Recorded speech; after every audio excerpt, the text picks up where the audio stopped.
So, picture it. You are sailing on a luxury cruise ship, gaily enjoying the night's entertainment. Suddenly, an enormous rogue tidal wave appears on the horizon. The ship begins to capsize.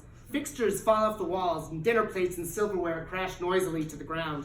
And screaming guests frantically try to grab a hold of anything that will prevent them from falling to the floor, which has now become the ceiling.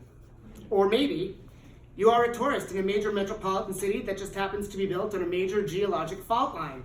Without warning, the earth tremors and the ground underneath your feet splits apart. Fire erupts violently and lava begins its destructive creep down the boulevard, melting everything in its path. If you have never found yourself in either or a similar scenario, then consider that a good thing, for you may have been in a disaster movie. The disaster movie has been thrilling audiences almost as long as the movies have been around. As far back as 1903, Edwin S. Porter's 7-minute short, The Life of an American Fireman, documented the titular hero as he responded to a residential blaze. As the film industry matured, so did the disaster film. San Francisco, set against the backdrop of the 1906 California earthquake, was released to great success by MGM in 1936. Fox released their own disaster epic dramatizing the Great Chicago Fire of 1871 in Old Chicago in 1938. Author and scholar Stephen Keen posits that generic cycles correspond to two primary factors, the ideological and the industrial. Keen states, ideological readings follow the argument that generic cycles are sparked by resonant ideas, that they are acutely reflective of social, cultural, and political developments. Conversely, the more practical industrial reasoning is that it only takes one commercially successful film to spark an interest in bringing long-forgotten and financially obsolete genres back round again. Once a generic cycle has been established and has hit a plateau, the inevitable second-tier imitations begin to appear. Professor and scholar Steve Neal points to theorist Victor Shklovsky regarding this stage in the developmental evolution of a genre. Quote, when the canonized art form reaches an impasse, the way is paved for the infiltration of the elements of non-canonized art, which by this time have managed to evolve new artistic devices, end quote. To reference Keen's industrial approach to genre, these second-wave movies tend to be perceived, whether justifiably or not, as inferior product, quickly produced and shuttled into theaters in a cash grab to capitalize on the current generic craze. What actually happens, however, is that the genre that had recently been experiencing great commercial success now becomes overexposed and cheapened. As Neal paraphrases the final stage of Thomas Schatz's theory of genre development, quote, finally, once the genre's straightforward message has saturated the audience, a genre's classic conventions are refined and eventually parodied and subverted, end quote. The 1970s is the decade that unquestionably springs to mind when anyone mentions the disaster film. However, the disaster movie's next generic cycle, which occurred in the 1990s, looms in the popular discourse just as much as its predecessor. The cycle of 70s disaster films and their 90s siblings share many common generic characteristics, The, quote, spectacular cataclysm that triggers the drama, the diverse cast of characters, even the dog and or the kids that miraculously emerge unscathed from the ordeal, to name a few. One of the qualifications of a generic piece of work is that it must exhibit at least some characteristics that make inclusion in that genre identifiable. But if the 70s films brought the criteria for the mainstream disaster film into the common parlance, did the 90s movies adhere to the script? More specifically, if they diverge from the bar set by the 70s films, then how and why? In this paper, I examine 3 salient tropes of the disaster film genre as it presented itself in the 1970s, and compare them with the generic cycle as it appeared in the 1990s, to discern where certain similarities and or differences abound. In doing so, I will not look at every disaster film from each cycle, I'm not that masochistic, but rather I will look at a selection of films from each generic cycle that I consider to constitute canonical films from both cycles. From the 1970s, Airport and its sequels, The Poseidon Adventure, The Towering Inferno, Earthquake, The Cassandra Crossing, and The Swarm. From the 1990s, I will primarily refer to Speed, Twister, Outbreak, Independence Day, Dante's Peak, Volcano, Deep Impact, and Armageddon. When comparing the 70s films to the 90s films, one notices right off the bat the lack of cultural diversity exhibited in the leading roles in these films. This could probably be attributed to a marker of the times and not so much a strategic or narrative-motivated decision. After all, Norman Jewison's In the Heat of the Night brought racial barriers crashing down with Sidney Poitier's legendary portrayal of Mr. Tibbs only a few years prior. The times were a-changin', but not that fast. When we look at the male and female lead roles for major disaster films of the 70s, all, without exception, are white. The only notable people of color who made any sort of impression in these films were in minor roles: Richard Roundtree, O.J. Simpson, and arguably Robert Hooks.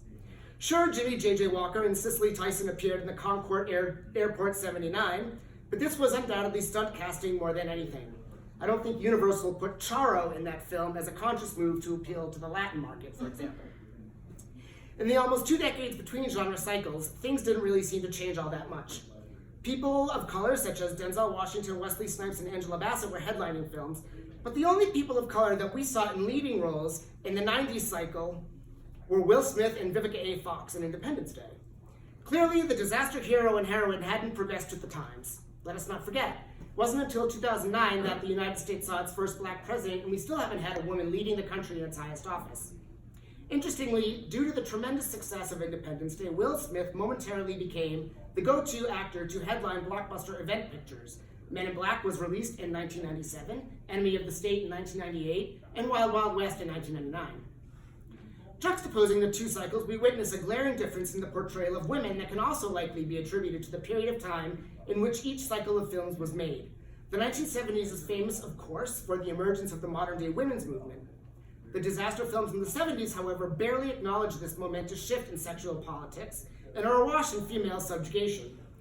In Airport 1975, Karen Black as Nancy the stewardess, they still called them stewardesses back then, heroically takes control of the aircraft after both pilots and the nasty sexist pig of a navigator are rendered incapacitated in a mid-air crash with a smaller aircraft.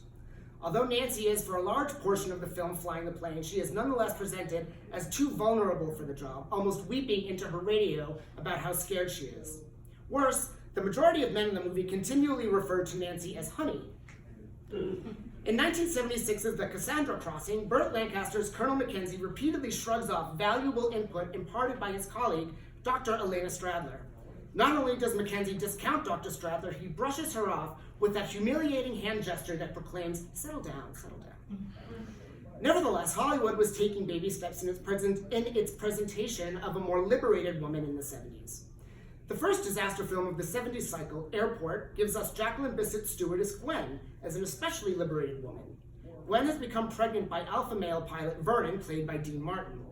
Yet, Gwen professes to Vernon that she does not want his help with the baby in any way. She knows he won't leave his wife for her, and she holds no grudge or malice towards him, the implication being that it is her body, her baby, her choice. This very progressive, for the time, construct is ultimately disavowed at the end of the film, however, after Vernon sincerely expresses his love for Gwen. As Gwen is carried off the plane on a stretcher, she was knocked unconscious by an in-flight explosion, Vernon is by her side, coldly ignoring his wife, who had been waiting for the airplane's arrival.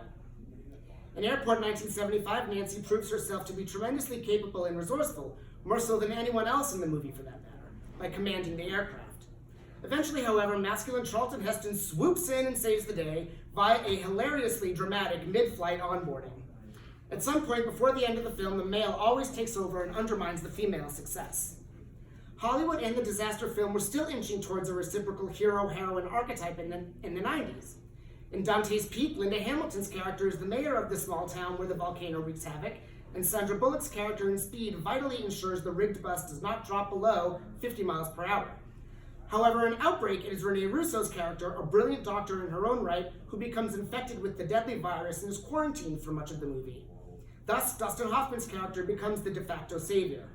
At the end of Volcano, Anne Heche's character, a smart and resourceful scientist, leans into Tommy Lee Jones's Mike Rourke as though she is seeking solace from a bad breakup after they've spent the preceding 2 hours sidestepping volcanic lava.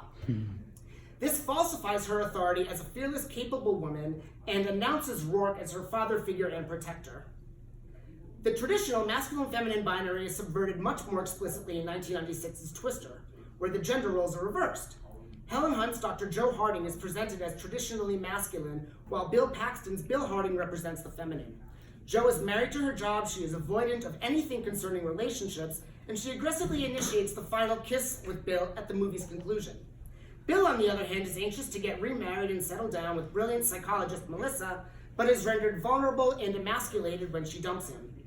Furthermore, he is positioned in the narrative as a sidekick to Joe and is much more likely to passionately express his feelings. Bill beseeches Joe to let go of her past and look at what's right in front of her, i.e. him. That is not typical masculine hero dialogue.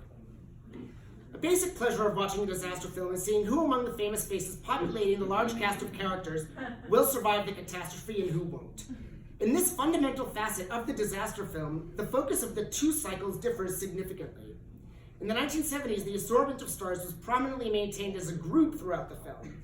These pictures tended to concentrate much more on the victims of the disaster, broadening the dramatic scope of the film and involving the large casts that round out the ancillary characters.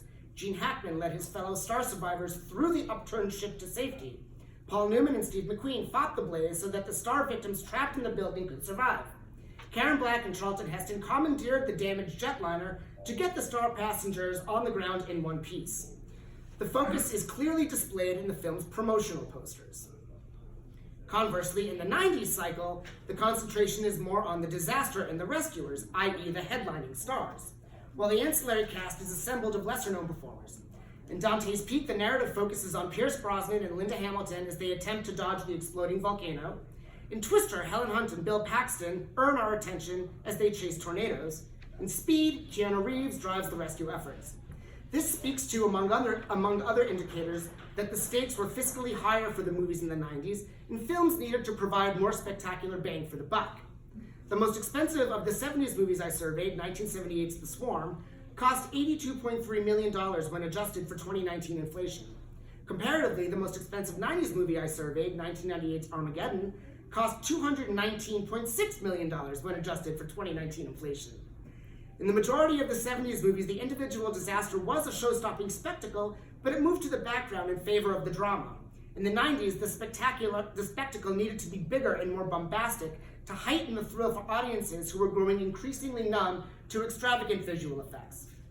It is precisely because of these focal shifts that I view the 70s and the 90s cycles as involving two separate types of disaster film. Disasters as the backdrop to the drama, which I would argue were more prevalent in the 70s, and disasters as central to the drama, more prevalent in the 90s. In the 70s movies, the disaster occurred and the drama ensued as the movie played out. In the Poseidon Adventure, the ship capsizes at 27 minutes in. In the Towering Inferno, the spark that ignites the blaze occurs at roughly 12 minutes in, etc.